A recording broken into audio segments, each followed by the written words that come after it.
오늘 주신 말씀 속에 바라바라는 제목으로 함께 은혜를 나누겠습니다. 기도하겠습니다.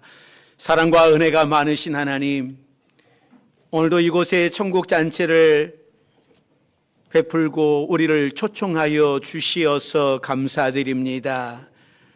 하나님, 오직 하나님 앞에만 영광 돌리오니 우리를 받아 주옵소서. 또 우리에게 말씀하여 주시고 깨닫게 하시고 말씀 앞에 결단하게 하여 주옵소서. 또 하나님 앞에 나오며 우리의 무거운 짐들을 가지고 나와 싸우니 이 짐들을 다 내려놓사오니 주여 구원하여 주옵소서. 회복시켜 주옵소서. 치료하여 주옵소서. 예수님의 이름으로 기도드립니다. 아멘. 오늘도 하나님의 초청을 받고 성전 안에 거하는 여러분들에게 하나님의 은혜가 함께 하시기를 바랍니다. 지금까지 역사가 존재한 이래 수많은 재판들이 있었습니다. 그 중에서도 성경에 기록된 기억에 가장 남는 두 가지 재판이 있는데, 하나는 솔로몬의 재판이고 다른 하나는 오늘 본문의 빌라도의 재판입니다. 솔로몬의 재판은 명판결로 유명한 재판입니다. 두 여인이 아이를 놓고 서로 자기 아이라고 다투는데, 지금에야 DNA 검사하면 금방 판명이 나겠지만 그 당시 이 문제를 해결할 방법은 없었습니다. 결국은 이 솔로몬 왕이 엄마의 심리를 이용을 해서 진짜 엄마를 찾아주었다라고 하는 명판결입니다. 우리나라에서도 얼마 전에 중요한 판결이 있었었는데, 헌법재판소의 결정문이 온 국민에게 낭독이 될 때에 모두들 숨을 죽이며 지켜보았을 겁니다.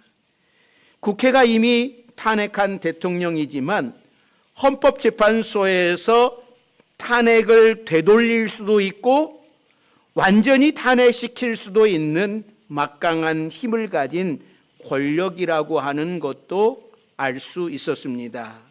이 결정이 우리나라의 경제와 정치 모든 분야에 영향을 끼치는 중요한 재판이 되었습니다. 그런데 역사상 가장 잘못된 판결을 꼽으라고 한다면 그것은 당연히 빌라도의 재판입니다. 빌라도의 재판이 가장 잘못된 재판인 까닭이 몇 가지가 있는데, 그 세 가지를 이야기한다면, 첫째는 인간이 하나님을 심판한 재판이었기 때문이에요. 이 재판은 피조물인 인간이 창조주이신 하나님을 재판한 겁니다. 인간의 마지막 날에는 모두가 다 하나님의 심판대 앞에 서야 해요. 인간이 하나님 심판대 앞에서 재판을 받아야 되는데, 심판을 받아야 할 인간이 심판주이신 하나님을 재판했으니 여러분, 얼마나 잘못된 재판입니까? 두 번째는 이 빌라도의 재판은 죄가 하나도 없는 분을 가장 극악한 죄인으로 판결한 재판이었습니다. 이 세상의 모든 사람은 다 죄인입니다. 그러나 세상에 살다 간 사람 가운데 오직 한 분, 예수님만 죄가 없으신 분이에요. 그런데 죄가 없는 분을 가장 큰 죄를 지은 사람에게 내리는 십자가형에 해당한다고 판결을 내리고 말았습니다. 역사상 가장 큰 오심이었어요. 세 번째는 이 빌라도의 재판은 정당한 법적인 근거도 없이 여론에 떠밀려서 재판한 오심이었어요. 그러니까 빌라도는 재판을 하면서 예수님에게 죄가 없다라고 하는 것을 알았습니다. 그럼에도 불구하고 군중들의 외침 때문에 결국 십자가에 못 박으라고 판결을 하고 말았습니다. 빌라도가 재판을 진행하는 동안에 예수님에게 적용할 법적 근거를 제시한 적이 한 번도 없습니다. 심판주로서 네가 이거 잘못하지 않았냐, 이거 너 잘못하지 않았느냐, 이거 죄다라고 하는 지적을 한 가지도 할 수 없었습니다. 독재자가 자기의 정적을 죽일 때에도 법적인 근거를 제시를 해요. 비록 그 법이 악법이든 아니면 잘못된 법 적용이든 간에 법적인 근거 없이는 판결을 내릴 수가 없는 겁니다. 그런데 예수님을 재판했던 빌라도는 단 한 번도 법적인 근거를 제시하지 않고 그저 군중들이 아우성 치는 소리에 떠밀려서 예수님을 십자가에 못 박으라고 판정을 내릴 수밖에 없었어요. 이런 빌라도의 잘못된 재판 때문에 가장 먼저 득을 본 사람이 있었습니다. 그 사람이 누구였겠습니까? 바라바예요. 잘 바라보세요. 누군가. 자, 본문 15절 같이 읽습니다. 같이 읽습니다. 빌라도가 무리에게 만족을 주고자 하여 바라바는 놓아주고 예수는 채찍질하고 십자가에 못 박히게 넘겨주니라. 그러니까 명절 때가 되면은 죄수 한 사람을 놓아주는 전례가 있었어요. 뭐 우리나라에서도 뭐 3.1절이나 광복절, 뭐 성탄절 이때에는 대통령이 모범수들을 특별 사면하는 일이 있잖아요. 그러니까 로마도 각 나라를 다스렸지만 각 나라의 절기에 이렇게 사면권을 행사했습니다. 마침 이 무리들이 빌라도에게 와가지고 우리 죄수 한 명 풀어달라고 요구를 해요. 그러자 빌라도는 이 기회를 이용해서 예수라고 하는 사람을 풀어줘야겠다라고 하는 그런 생각을 해요. 자, 9절 10절 말씀 같이 읽습니다. 빌라도가 대답하여 이르되 너희는 내가 유대인의 왕을 너희에게 놓아주기를 원하느냐 하니 이는 그가 대제사장들이 시기로 예수를 넘겨준 줄 알미러라. 그러니까 빌라도는 무리들이 유월절 특사로 죄수 한 사람을 풀어달라고 하는 요구에 유대인의 왕이라고 하는 사람을 풀어줄까라고 묻습니다. 빌라도는 알고 있었어요. 예수라고 하는 사람이 죄가 없고 다만 대제사장들이 시기로 고발한 사람이라고 하는 것을 잘 알고 있었고 시기 때문에 고발을 하다 보니 예수님이 죄가 없다라고 하는 것도 알았어요. 그러나 대제사장은 이 무리들을 충동해서 바라바를 놓아달라고 소리치게 만듭니다. 빌라도의 계획이 어긋났어요. 무리들의 요구를 어떻게 감당할 수 없어서 무리들의 요구대로 흉악한 바라바는 놓아주고 의로운 예수님은 채찍질하고 십자가에 못 박게 내어 주었다고 하는 겁니다. 자, 그러면 이 바라바는 어떤 사람이었을까요? 예수님이 십자가 때문에 가장 득을 본 사람, 새로운 생명을 얻는 사람, 이 바라바는 어떤 사람이었을까요? 자, 7절 말씀이죠. 같이 읽습니다. 7절입니다. 밀란을 꾸미고 그 밀란 중에 살인하고 체포된 자 중에 바라바라 하는 자가 있는지라. 이게 마가복음에 나오는 바라바예요. 그러니까 밀란을 꾸미고 살인하고 체포된 자라고 했고 마태복음에는 유명한 죄수라고 표현을 하고 있고 누가복음에서는 성중에서 일어난 밀란과 살인 사건으로 말미암아 옥에 갇힌 자라고 거론을 하고 있고 말씀을 하고 있고 요한복음에서도 강도라고 표현을 하고 있습니다. 그러니까 마태, 마가, 누가, 요한 이 사복음서에서 바라바에 대하여 다 기록을 하고 있는데 종합을 해보면 한마디로 흉악범, 로마 정부에 대항해서 독립운동을 했던 그런 사람이 아니라 그저 강도이고 밀란이 일어났을 때 살인하고 체포된 강도였어요. 그래서 이 사람이 사형을 당하기 위해서 사형을 앞두고 있는 사형수였습니다. 그런데 군중들이 얼마나 잘못된 선택을 하고 있는지 보십시오. 의로우신 예수님은 십자가에 못 박으라고 하고 흉악범 이 바라바는 놓아달라고 소리를 지르고 있어요.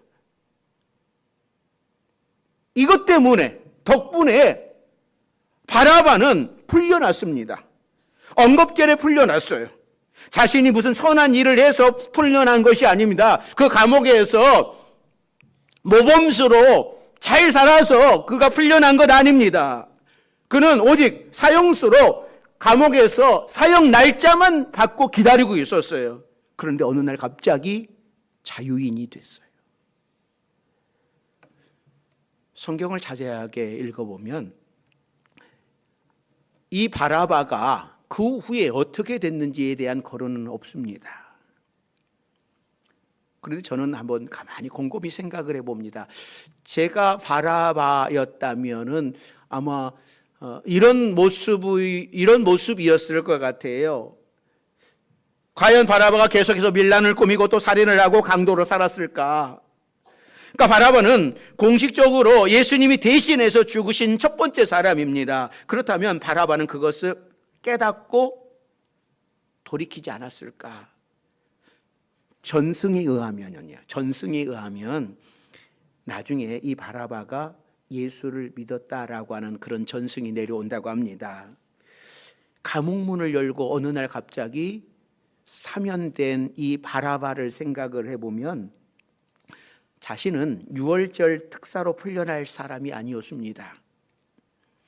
예수라고 하는 사람 대신에 자신이 풀려났다고 하는 사실을 나중에 알게 되었을 겁니다.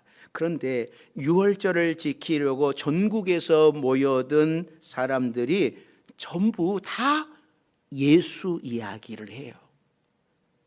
십자가 처형 장면을 보러 수많은 사람들이 몰려가는데 바라바는 그 군중 속에 없었을까?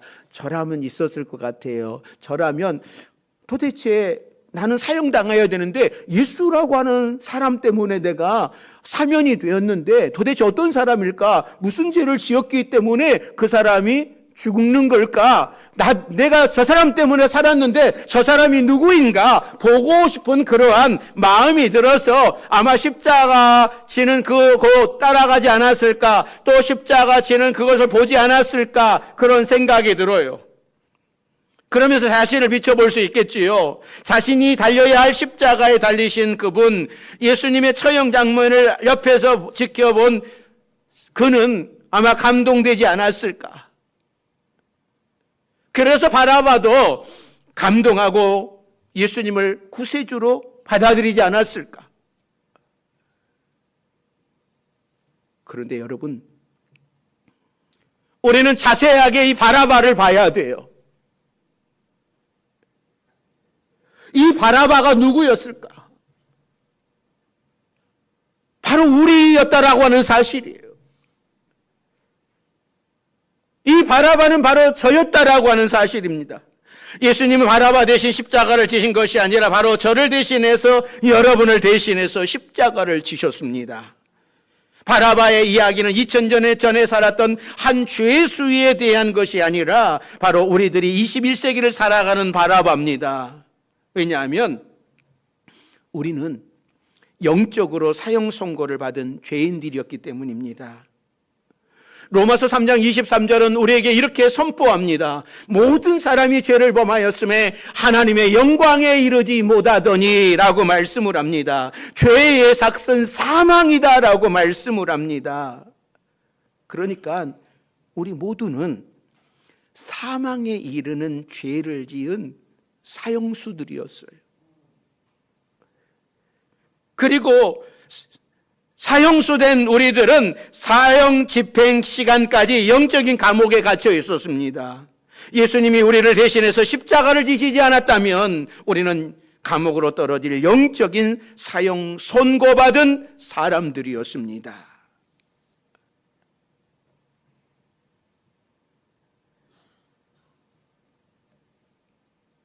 우리가 바라바였어요. 그래서 우리가 영적인 구원을 받은 겁니다. 사랑하는 성도 여러분, 우리 주님께서 우리의 죄를 위해 죽으셨어요. 우리가 해야 할 일은 내 죄를 십자가 앞에 가지고 나와서 회개하는 겁니다. 우리는 지금 예수님의 고난을 생각하는 사순절을 보내고 있습니다. 특별히 이번 주간은 고난주간인데 이 기간에는 내 죄를 회개하는 기회로 삼아야 됩니다. 그동안 내가 하나님 앞에서 잘못한 것은 없는가? 내가 게으르지는 않았는가? 그 은혜에 늘 감사하며 살아가고 있는가? 다른 사람을 아프게 하고 있지는 않는가? 우리 자신을 돌아볼 수 있기를 바랍니다. 그래서 십자가 앞에 나와 내 죄를 회개하고 하나님 앞에 나를 살펴야 됩니다. 이것이 고난주간을 보내는 성도들의 자세입니다. 여러분, 십자가를 보면서 무슨 생각을 하십니까? 십자가를 바라볼 때마다 나를 위해 고통당하신 예수님이 생각이 나야 돼요. 내 죄가 생각나야 됩니다. 십자가를 생각하면 죄 속에서 살 수가 없는 거예요. 십자가를 생각하면 세상 욕심을 가지고 살아갈 수 없습니다. 십자가를 생각하면 내 욕심대로 살아갈 수 없습니다. 나를 위해 고통당하신 주님을 생각을 할 때에 우리는 아무렇게나 살지 않고 나를 거룩하게 지켜갈 수 있습니다. 또 하나님의 뜻이 무엇인지 찾게 될 겁니다. 사랑하는 성도 여러분, 우리 주님께서 여러분 대신에 십자가를 지셨습니다. 이 시대의 바라바가 바로 저와 여러분입니다. 다른 사람이 바라바가 아니라 내가 바라바예요. 이렇게 바라바처럼 내가 구원 얻은 은혜를 여러분 기억하면서 살아가는 저와 여러분들이 되시기를 바랍니다. 죄에서 구원받은 우리, 이 십자가를 생각할 때마다 이 고난주간에 주님의 고난당하심을 기억하고 우리도 감사하며 주님의 고난에 동참할 수 있는 우리 모두가 되기를 주의 이름으로 축원합니다. 기도하겠습니다. 사랑과 은혜가 많으신 하나님, 우리가 바라봅니다. 내가 바라봅니다. 죄로 인하여서 우리는 영적인 심판을 받았고 영원히 지옥불에 떨어질 수밖에 없는 우리들이었습니다. 그런데 예수 그리스도의 십자가의 은혜로 바라바가 구원을 얻은 것처럼 우리가 구원을 얻었사오니 그 십자가의 은혜에 감사하며 우리도 십자가를 쥐고 주님을 따를 수 있는 주의 제자들이 다 되게 하여 주옵소서. 예수님의 이름으로 기도드립니다. 아멘.